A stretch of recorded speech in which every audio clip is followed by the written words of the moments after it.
ሁኔታ ላይ አይደለሁም፣ እኔ እድገቴ ጥሩ አይደለም ብለህ ተስፋ እንዳትቆርጥ። የሙሳ ታሪክ ትልቅ ትምህርት ያስተምረናል። ኢማን በአንድ ጀንበር ትልቅ ለውጥ እንደሚመጣ። የሙሳና ሳሂሮቹ ታሪክ። ሳሂሮቹ ማን ቀድሞ ይጣል፣ ካሸነፍንስ ምንድነው ሽልማታችን ብለው ቀድመው ጠይቀው ነበረ። ግን ብትራቸውን ሲጥሉ እና ጨርቃቸውን ሲጥሉ ሙሳ ራሱ ፈርቶ ነበር። አላህ ላ ተኸፍ አትፍራ ብትህን ጣል አለው። የሁሉንም ሲህር በላች። የዛን ሰዓት ነበር ታሪክ የተቀየረው። ሁሉም ስጁድ አደረጉ። አመና ቢረቢ ሃሩነ ወሙሳ አሉ። እኛ በሃሩንና በሙሳ ጌታ አምነናል አሉ።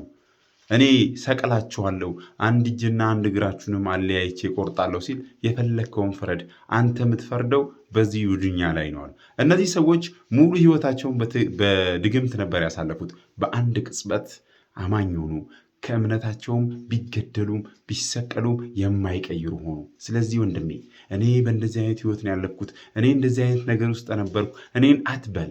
አላህ ጋር ተቀይረ ከተመለስክ አላህ እንደነዚህ ሳሂሮቹ ጥንካሬ እንደሰጣቸው ይሰጣል ማለት ነው።